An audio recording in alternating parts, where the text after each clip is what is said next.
খৰচৰা ড্ৰাগছসহ গ্ৰেপ্তাৰ দুজন ড্ৰাগছ বেপাৰী। ড্ৰাগছ বেপাৰী দুটা হ'ল শব্দুল ৰহমান আৰু আবু বক্কৰ ছিদ্দিক। মৰিগাঁও জিলাৰ আৰক্ষীৰ চোৰাংচোৱা আৰু ভেলুগুৰি আৰক্ষী থানাৰ অভিযানত গ্ৰেপ্তাৰ দুটা ড্ৰাগছ বেপাৰী।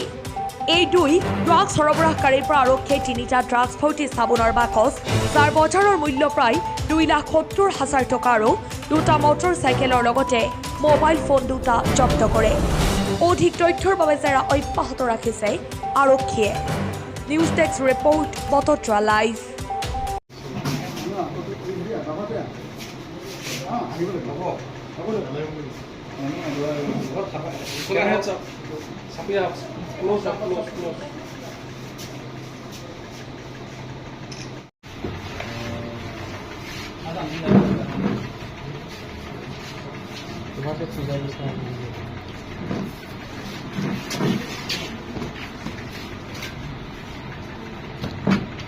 মেশিন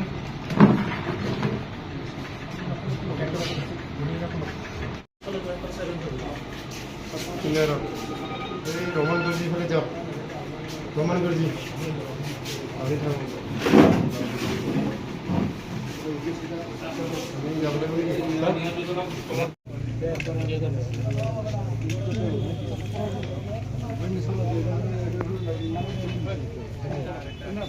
আমি হারিয়ে গেছি। এক মিনিট আমার হারিয়ে গেছি।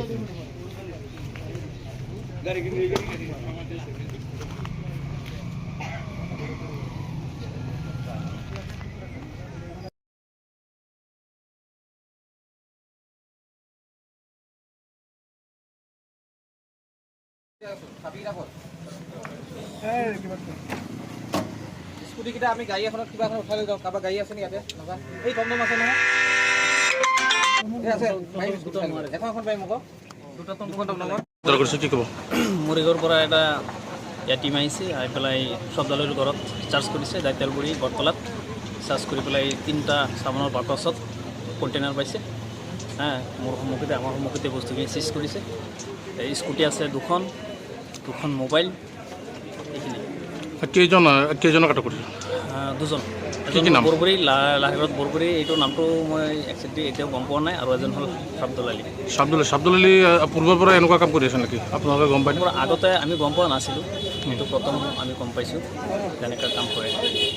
বৰ্তমান বেলুগুৰি আৰক্ষী উপস্থিত হৈছে, তেওঁলোকে তদন্ত চলাই আছে। কি পাইছে? কিবা পাইছে না? গোটেইখিনি ঘৰত সিহঁতৰ চাৰ্জ কৰাই পেলাই 3টা চামৰ বাগচহে পাইছে, বেলেগ কিবা কিবি পোৱা নাই। বেলেগ একো পোৱা নাই। গড়টো ক'ত? দাইতালগুৰি বৰতলাত 4 নম্বৰ ৱাৰ্ড। কোনটো থানা এৰিয়া? বেলুগুৰি থানা। বেলুগুৰি থানা এৰিয়া।